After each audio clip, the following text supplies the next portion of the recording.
ажлаас гарч байгаа юм байна. За төрийн байгуулалтын байнгын орооны гишүүдтэй бас нэг зүйлийг хэлэхгүй бол сүүлийн өнцөлийн цэцгийн 1-3 дугаар дүгнэлтэд 2 дүгнэлтийг хэлэлцсэн. Тэгээ мэргэжлийн байнгын ороо манай байнгын ороо ингээд нэг одоо дүгнэлтийг хүлээж авна. Нөгөөдгийг нь хүлээж авахгүй гэдэг ийм шийдвэр гаргасан. Гэтэл чуулган дээр очиод яг эсэргээрээ хүлээж авны гэж байнгын ороо удаж яхад чуулган дээр очиж унсан. Хүлээж авахгүй гэсэн шийдвэр нь байнгын ороонд очиж дэмжигдсэн. Ингээ эсэргээрээ чуулган дээр одоо байнгын орооны шийдвэр эсрэгээрээ гараад байгаа. Тэгээ байнгын орооны гишүүд маань юуны өмнө одоо бас өөрийнхөө байнгын ороо, мэргэжлийн байнгын ороон дээр гаргасан шийдвэрээ бас чуулган дээр хамгаалдаг байгаа ч гэдгийг нэгт хэлэх гэж байгаа. Тэрнээс болоод энэ саяны сүүлийн өнцөлийн цэцгийн 1-3 дугаар дүгнэлт бол улс төрийн аягүй том үр дагавартай шийдвэрүүд байгаа.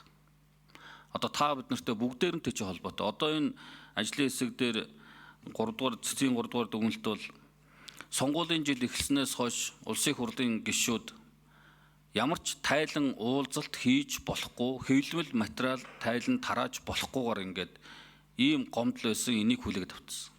Манай төрийн байгуулалтын байнгын ороо авахгүй гэдэг ингээд шийдвэр гаргасан шүү дээ. Гэтэл одоо чуулган дээр очиод хүлээж авъя гэдэг гэсэн.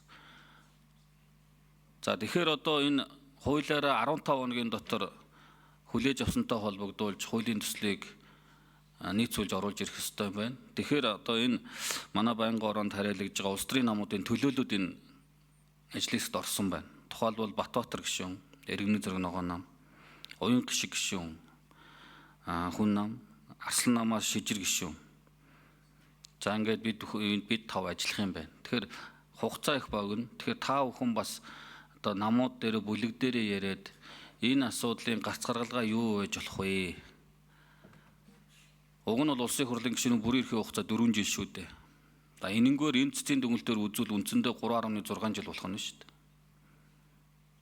6 сард нь сонгуулийн жил 1 сарын 1-ээс эхлээд огт уулзалт хийж болохгүй, тайлан тавьж болохгүй, хэвлэмэл материал тарааж болохгүй ийм одоо хуулийн одоо өнцөлийн цэцгийн дүгнэлтийг хүлээгээд авчихсан.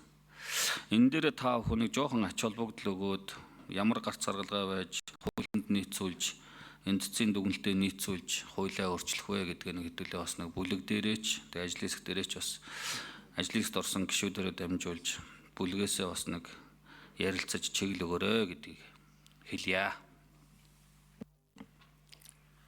За бүрд орж